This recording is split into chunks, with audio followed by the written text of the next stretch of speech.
Good morning. Welcome to Centerpiece. This is Evan, your host.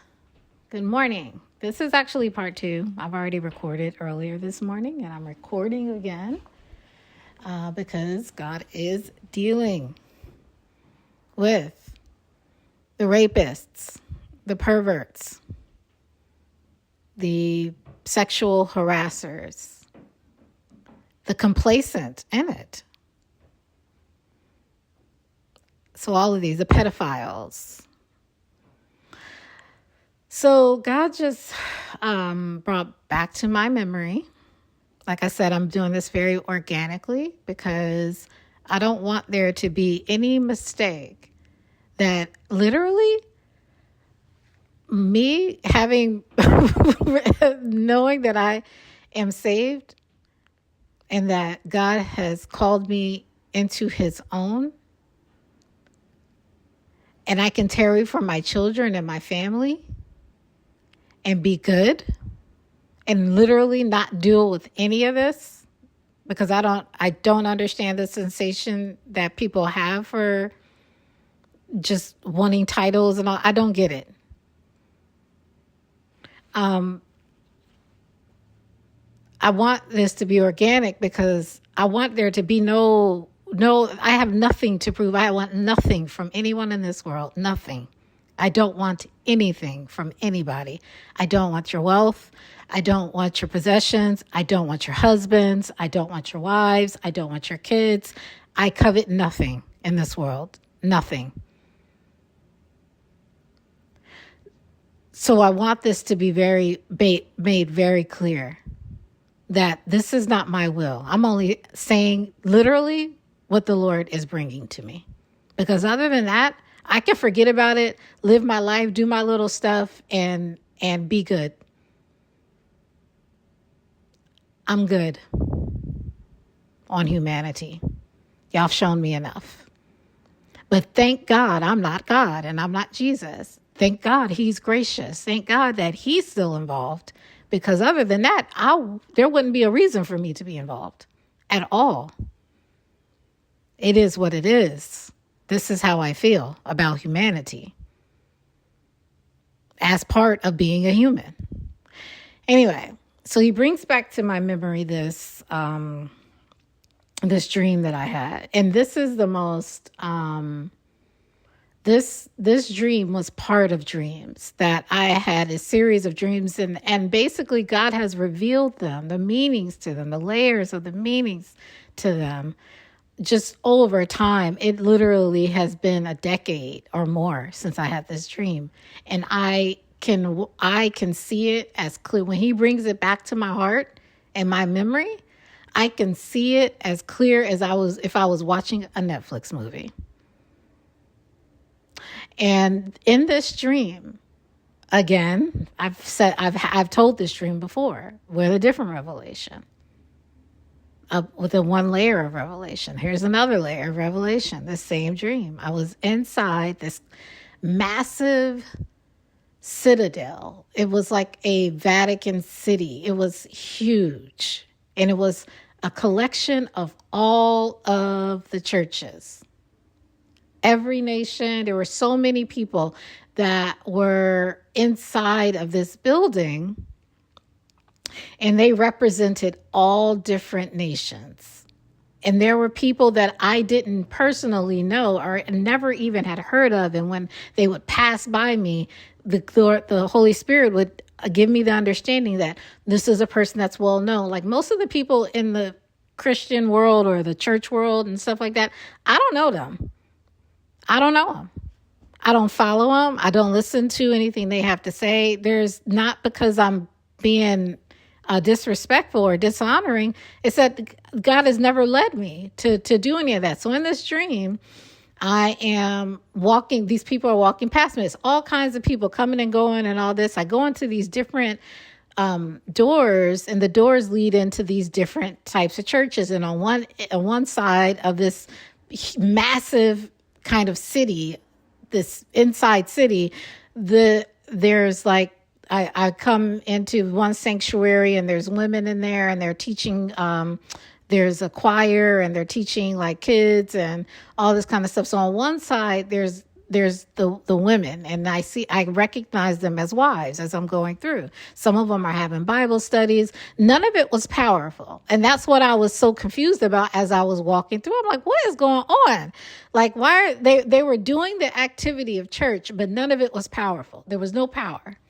So I came out, then I go into this smaller room that is hosting this kind of like seminar / marketplace. Like, it was people selling stuff, but they were also trying to like incorporate things about heaven and God and just spirituality and stuff.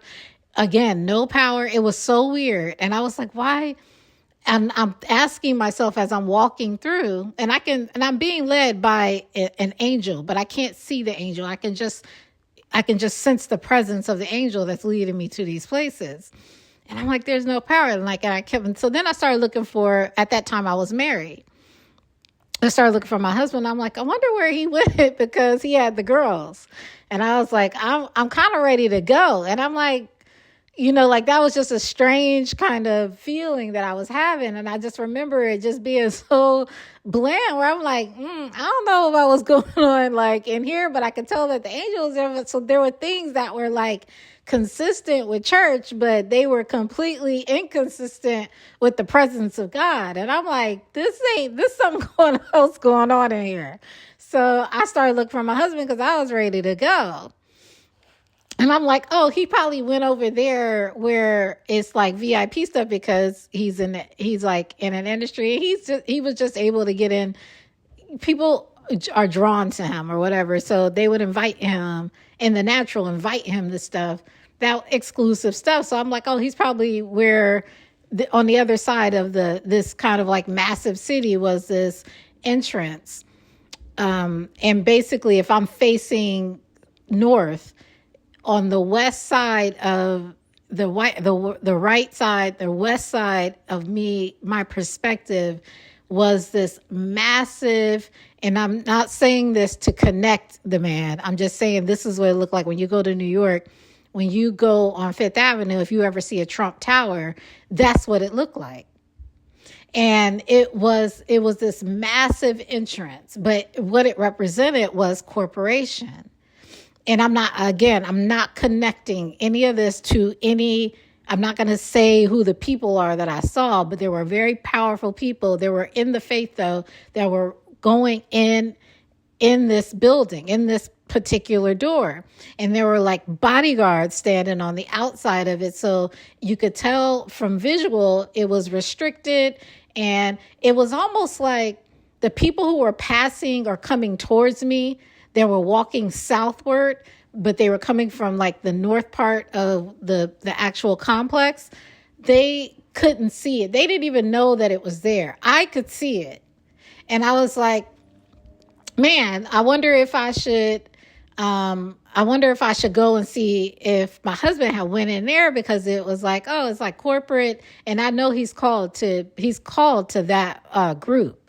So I was like, let me see. And then all of a sudden I felt really, really, really, really, really short. I'm already short.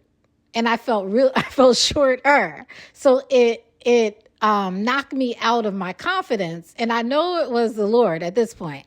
But I stepped back and I was like, and it was almost like he was like, you're not going in there. And I was like, okay. So I felt I felt it almost intimidated to walk up to the people and say, because usually I'm very confident and I'll just be like, excuse me, I need to go. I'm trying to look for my husband and I'm going to figure out a way to go up there. But I literally shrunk in size. And so I understood that I wasn't to go past where that angel was taking me. And when I looked at the building, all of a sudden, all of the side of the building, one side of it began to become transparent. And I could see certain activity going on that was completely, it was detestable.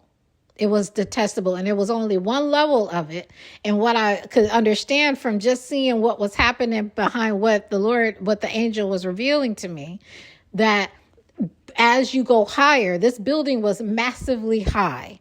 This other structure that had attached itself onto the structure of the actual church, like the churches that were gathered as one.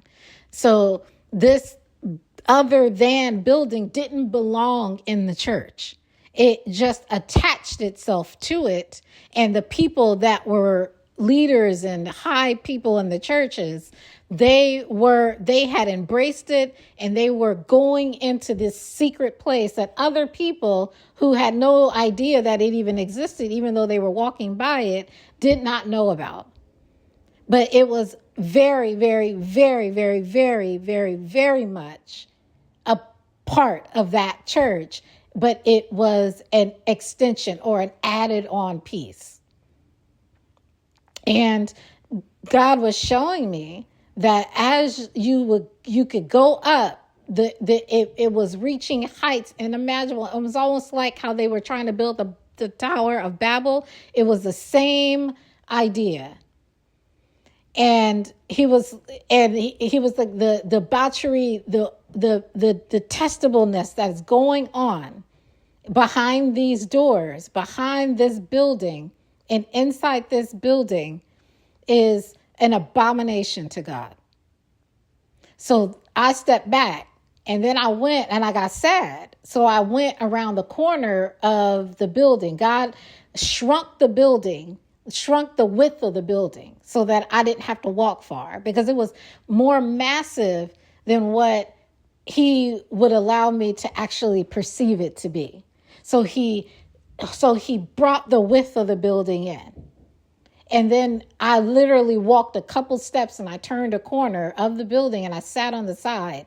And again, on the side of the building, other people couldn't see it.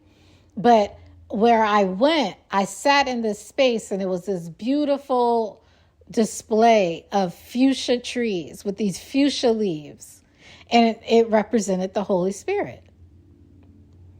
And I sat down on the bench that was right there, and I could feel the presence of the Lord with me. There was the angel that was with me. I don't know if it was the Lord himself. I don't know. But it was a heavenly being. And he just sat there and he said, we're just going to wait. And then at that point, I began to think about, I was like, I just want to go. You know, like I was so sad. I could feel the weight of God saying, I'm not going in there. And he said, well, wait. The conversation was like, well, wait until they come out. Until they come out and look for me.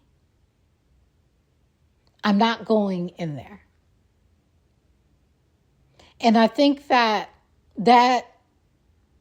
understanding, what I can remember about just that moment in the dream, because I could feel everything that I was dreaming.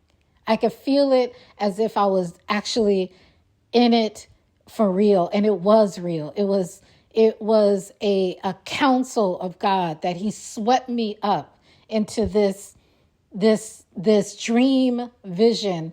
But it was more real than me sitting here recording this. And I could feel everything. I could feel every emotion of the Lord. I can feel all of the different, the contemplations. I could feel this wrestle. It was so disturbing. And once that part, I was sitting there for a while, and then my soul, it was like my soul almost ascended, like God was going to allow me to just abandon what he was calling me to do. Because I remember I was somehow outside looking at the massive building or the massive construction of the inside of the church. And I said, I don't understand. Like, I just remember not understanding, like, what has happened? What has happened? What has happened? What happened here? And I just looked at the outside, like I was almost like in the fashion of a drone. And I just began to, like an angel, just hover over the church. And from the outside, that massive building that was inside, that massive structure, that massive thing that represented something that attached itself to the church, this corporate thing, I did not see it. When I went on the outside and I was hovering like a drone, like, I did not see that massive thing. It was literally only massive inside of the walls of the church. And it did not exist outside of it. It's very strange. So why did God remind me of this? God reminds me of this because the production that's going on with the saints, I'm not even, this production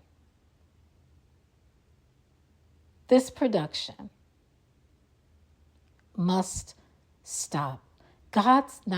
The Holy Spirit is not coming into it. He will never verify it, ever. Even if in the mouths God is able to send a spirit of darkness to speak in the mouths of prophets that are gods, to speak lies to people and to comfort them wrongly. The only way out of what you guys have entangled yourself in is to come out of that structure.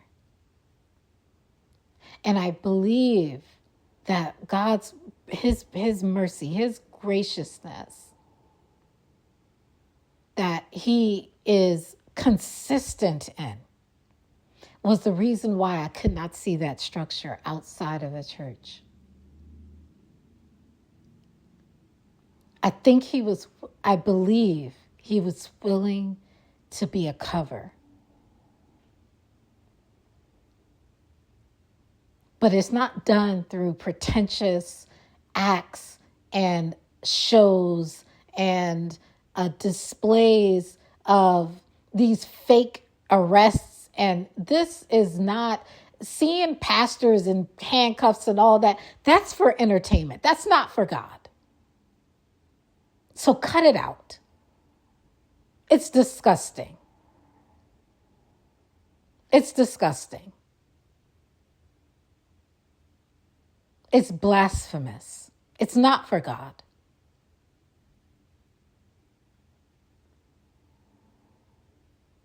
And what you people that are claimed to being leaders are willing to be complacent in, that you know has happened, that you won't go to people's houses, sit down with them and can confront them without there being an Instagram post, without there being some sort of TikTok video that you are on a stage preaching about, but you won't go to the person's effing house and sit down with them and their family. Don't broadcast your weak sermons on how you're trying to address it publicly, but you are not willing to go privately to somebody. It's fake to me. I've never seen such fakeness in my entire life. I've never seen anything like this. I didn't know that there could be such fakeness and phoniness and people also claiming to be part of a kingdom of heaven. What the heck? What kind of logic and reasoning is going on here? The way that y'all are high-fiving and assuring people that their soul is right with God. Nobody has hit their face. The only thing that y'all can talk about is the millions that are making. This is how you do this. This is how you do that to get there. That does not make you part of God's. At best, you're serving mammon. We are all serving mammon in some sort, form, and level. God doesn't handle money. Mammon does. All of this stuff is a darn show, and God's not fooled. God is not fooled. So I just want there to be a clarity in that. And yes, when the side of that building went transparent, there was indescribable sexual stuff going on.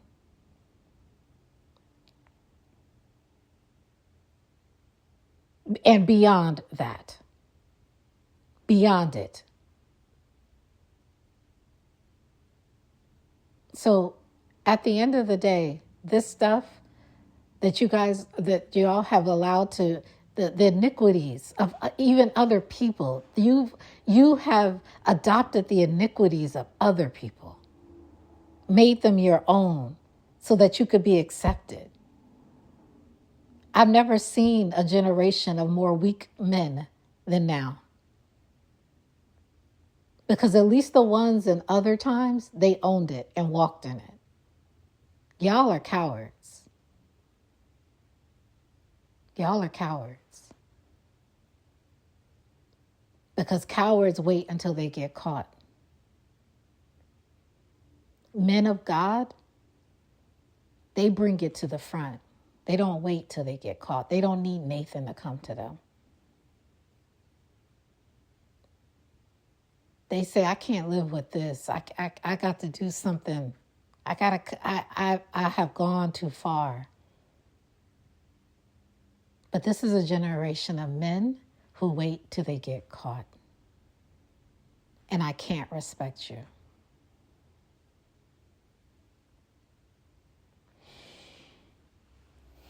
That's part 2.